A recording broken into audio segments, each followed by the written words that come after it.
one of the things I observe is simply this. A lot of people are very careless with their language. And so, there's a huge shift. You can either be a victim or you can be a leader, but you can't be both. And if you look at someone who is a victim, a lot of their victimhood comes down to the words they use.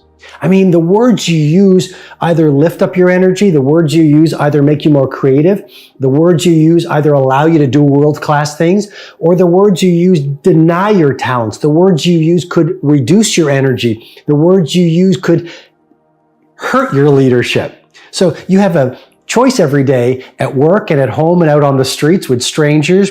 You can develop a victim vocabulary or the language of leadership. And in this mastery session, I want to walk you through some of my insights on those. Well, words are powerful. I mean, words have destroyed nations. I mean, think about the great dictators.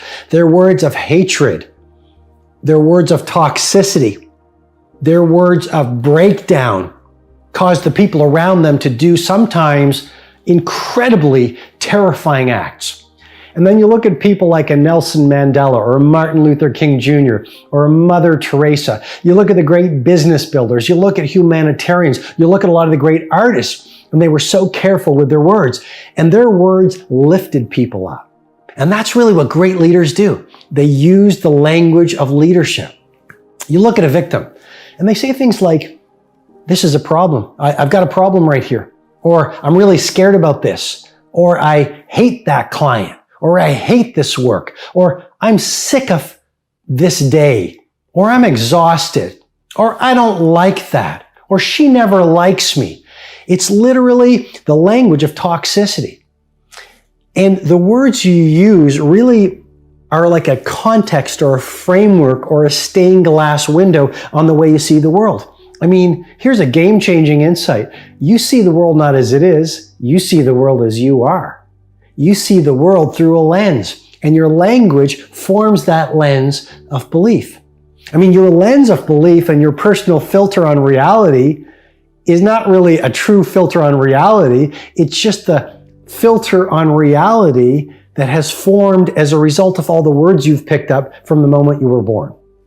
So when you were a little baby, your mom and your dad used the language that they were taught when they were kids to use.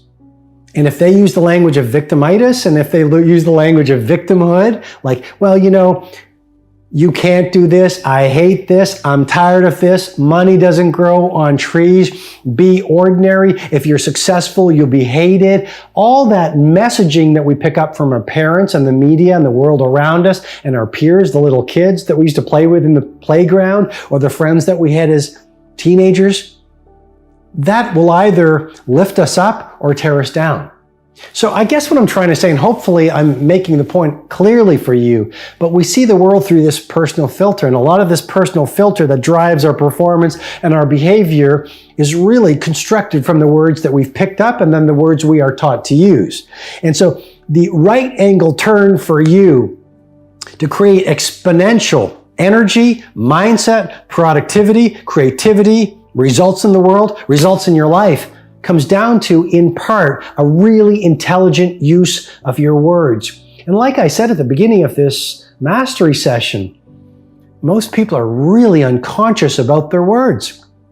And that's why most people are not getting rare air results. So what are some of the words I encourage you to shift from? Well, don't talk about what you hate to do, talk about what you love to do. Don't talk about problems, talk about opportunities. Don't talk about what makes you tired, talk about what makes you inspired. Don't talk about your past, talk about your future. Don't talk about what broke your heart, talk about what opened your heart. Don't talk about what dispirits you, talk about what you are fueled by. Don't talk about the things within your life that are not working. Talk about the things in your life that are working. Don't talk about your pain. Talk about your pleasure. And if I were sitting with you right now coaching you, I am coaching you. And what I would encourage you to do as soon as I finish this mastery session is pull out your journal. And if you're not journaling, please start journaling, because journaling is a ritual you want to install into your days. Joan Didion said this: "I don't know what I think, until I write it down. Think about that. I don't know what I think until I write it down. And so in your journal after this mastery session, pull out a fresh page and draw a line down the center of the page and write about the language of victimhood and the language of leadership. And start to write down all the words you use and the sentences you employ that really are victim speak. And then in the other column, I want you to start writing down the language of leadership, the language that as of today you will be committed to using so that you start to use the language of someone who's world class. And I've given you some examples, but doing that exercise will make it really clear. And as you know, clarity breeds mastery. Bottom line is this: you are built to be a leader. You are not constructed to be a victim. And once you get your words right, you are going to start noticing daily shifts in your energy, your focus, your momentum, your confidence, and your output. And when you start getting those words right, you start lifting your professional life, your personal life to a whole new level of wow. And guess what? That is what you are meant to do. Well, there's a couple of things. It helps to read a lot. It really helps to write. So if you want to make yourself articulate, which is a very good idea, then not only should you read, but you should write down what you think. And if you can do that a little bit every day, 15 minutes, maybe you could steal 15 minutes and do it every day. But if you do that for 10 years, you really straighten out your thinking. If you're going to speak effectively, you have to know way more than you're talking about. So this is often difficult for beginning lecturers at university because they'll do a lecture on a topic, but they only know as much as they're saying in the lecture. And they get kind of stuck to their notes because of it.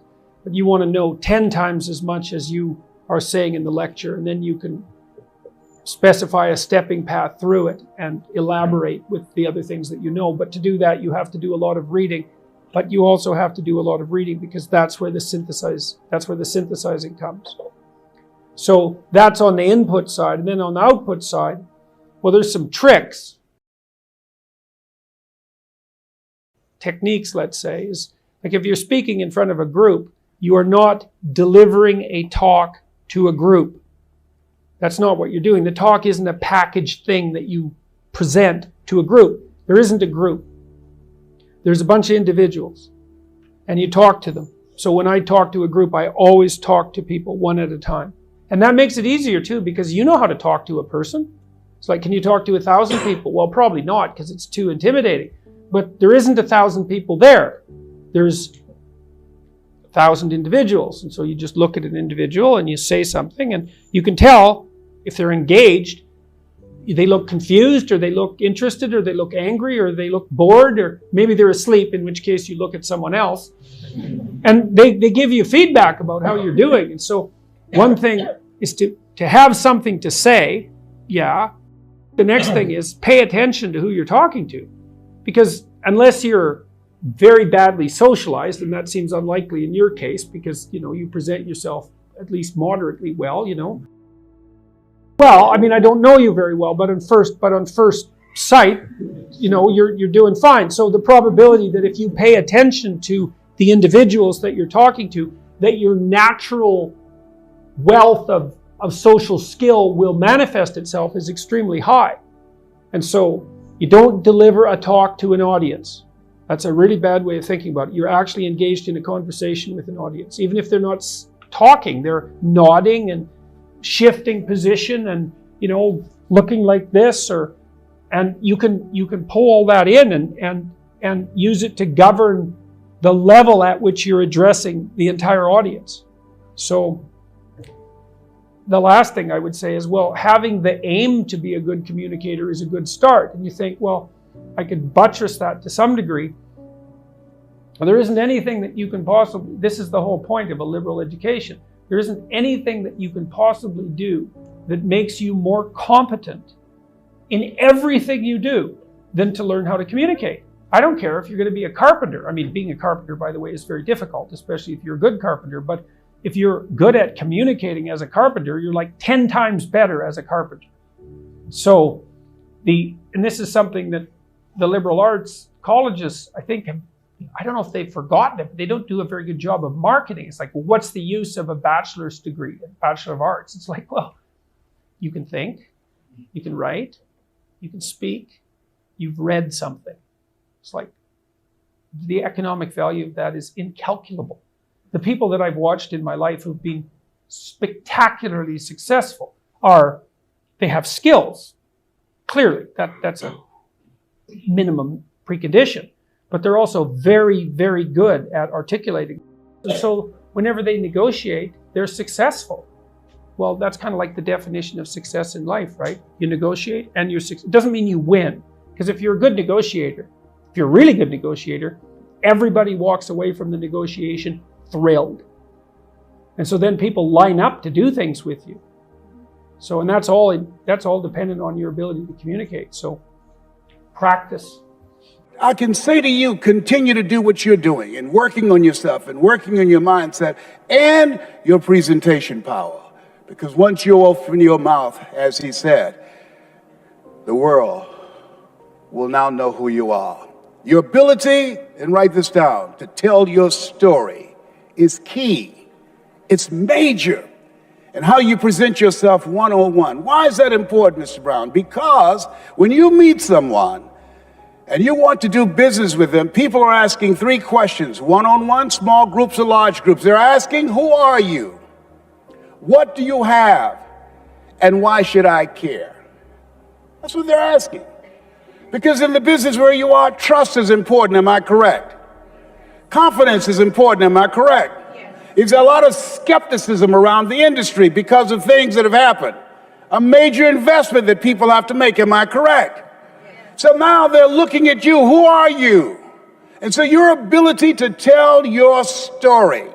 Who are you? What do you have? Your ability to communicate that in a way that will connect with people, in a way that will expand their minds, in a way that will touch their heart, in a way that will cause them to say, this is the person that I want to put my trust in. This is the person that I believe, and this major decision that our family is about to make now, that we should go with. Connecting increases your influence in every situation. For the foundation of the teaching today, I want to make sure that we really have a grasp of why connecting with people is so vital. So if you'll go to the very first sentence in your note, the number 1 criteria for advancement and promotion for professionals is an ability to communicate effectively. That I do believe. I think the ability to connect and communicate is the number 1 criteria for success with your family, with your marriage, with your children, with your friends, in the workplace, the marketplace, in the community. If you have the ability to connect with people, if you can communicate and connect, not just communicate, it takes you and literally gives you and I a decided edge over others in the advancement of what we're trying to accomplish. Many nervous speakers distance themselves physically. If you've ever seen a nervous speaker present, he or she will say something like this: "Welcome, I am really excited to be here with you." They pull as far away from you as possible because you threaten us, speakers. You make us nervous, so we want to get away from you. We do the same thing linguistically. We use language that distances ourselves. It's not unusual to hear a nervous speaker say something like, "One must consider the ramifications," or "Today we're going to cover step 1, step 2, step 3. That's very distancing language. To be more conversational, use conversational language. Instead of "one must consider," say, "This is important to you. We all need to be concerned with." Do you hear that inclusive conversational language? Has to do with the pronouns. Instead of step 1, step 2, step 3, first what we need to do is this. The second thing you should consider is here. Use conversational language. Anything you want to achieve, anything you want to learn, master, experience, there's somebody out there who has a life experience, the understanding, the network, the capital, the thing you need to be able to achieve it. But they're not going to give you what they want, or they're not going to give you what you want, rather, and need, until you first give them what they want and need. And you're not even going to find out what they want and need until you first get in a relationship of rapport. If you don't do that, you're never going to learn anything. Rapport is power. What is a relationship of rapport? Rapport means total responsiveness between people. When someone is totally responding to you, and you're totally responding to them, you're in rapport. There's that connection. It's that spark that happens in certain communications or relationships. Now, everybody wants to create rapport, have it, but most people only get rapport with people who are like whom? Themselves, and they lose with everybody else, which means you got a very limited world. So we want to take it to a different level. So let's say, for example, if I said to you right now, guys, I want you to go out to a local restaurant or bar, and I want you to meet somebody, and I want you to develop rapport with them, a connection with them. How many feel like you could do that? No problem. Say aye. And if you're not raising your hand, you're probably selling yourself short. Of course you could. How would you do it, though? You'd walk in this restaurant or bar, you meet somebody, and you'd engage them in conversation by asking a few what? Questions. Now, is it possible to ask a few questions and have the conversation go poof, and just die? Is that possible? Yes or no? So questions don't create rapport. Questions are a tool we use to dig for something. What are you digging for when you're asking these questions? You're trying to find something in what? That's right. So write in your notes, rapport is created by a feeling of commonality. Rapport is created by a feeling of commonality. Rapport is created by a feeling of commonality. When we feel like we have something in common with someone, there's a spark. Now, here's the problem. If rapport is created by a feeling of commonality, most people try to get rapport by using words. But you've already learned something. What percentage of our communication skills are words? What percentage? 7%, which means you're leaving out 93% of your skills, which is why most people don't get rapport with a large number of people. You know, what do? You walk in a restaurant or a bar and go, hi, what's your name? Where are you from? Why are you here? And the person says, my name's Habib. I'm from Iraq. I'm a terrorist. I'm here to kill people. And you go, amazing. Me too. No. See, words don't always work, do they? But there is something that always works to get rapport, and it's something called matching and mirroring. Matching and mirroring. Now, matching and mirroring came about 35 years ago when we've all done matching and mirroring our whole lives. But the person who pointed out was Milton Erickson. Dr. Erickson was a genius. What he did was he was a medical doctor, but he also was a psychologist and a hypnotherapist, probably the best that ever lived. And people would come to see him who try to change everything anywhere else in their life, nothing would work. They see him for one session, he'd handle it. And the reason is because he understood something. He understood that you have both a conscious mind and a subconscious mind. And he knew the subconscious is more powerful. It's the part that makes your heart beat 100,000 times a day without having to think about it. So he knew if he could influence your subconscious mind, he could change anything, and that's what he did. But here's how he did it. He had polio, so he was in a wheelchair. So he spent an enormous amount of time studying people. And he began to notice something about human beings, that when human beings got together, if they got in rapport, a relationship of responsiveness, they became like each other in a variety of ways.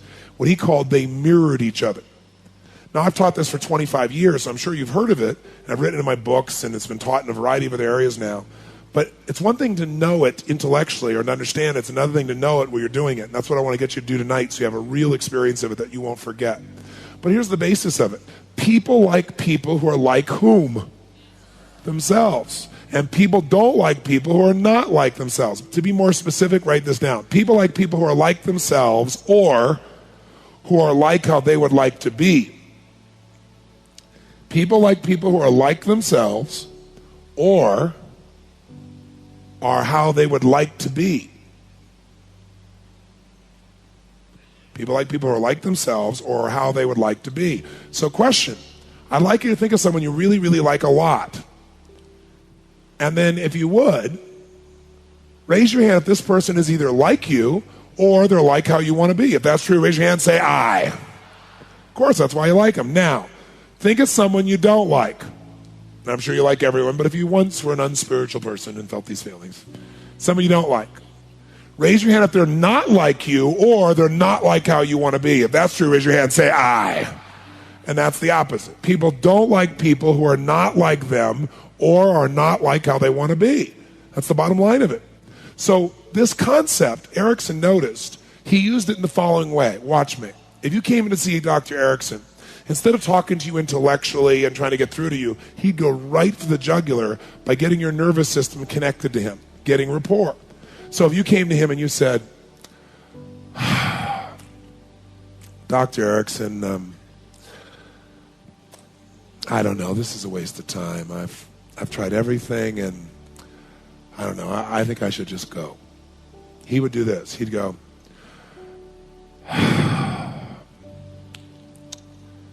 I'm sure it looks that way on the surface, but you haven't tried this, so you haven't tried everything, and I think you should stay. And the person would go, something about this guy I like. You know, he's not over the top, you know what I mean? He's like really real. There's just something about him that feels down home and real to me, right? If you came in to see him and he said, Dr. Erickson, I've tried everything. It's a waste of my time. I'm out of here. He'd say, you sit down. You haven't tried everything. You've not done this before. You're staying right here. Guy goes, hey, I like this guy. He's got some spunk, kick ass. Maybe he could do something. See, he became like the people he was communicating with. And what it was is whatever they put out, he sent the same message back, like biofeedback. And it entrained them to him. So that when he then told their unconscious what to do, their brain just did it. That was his power.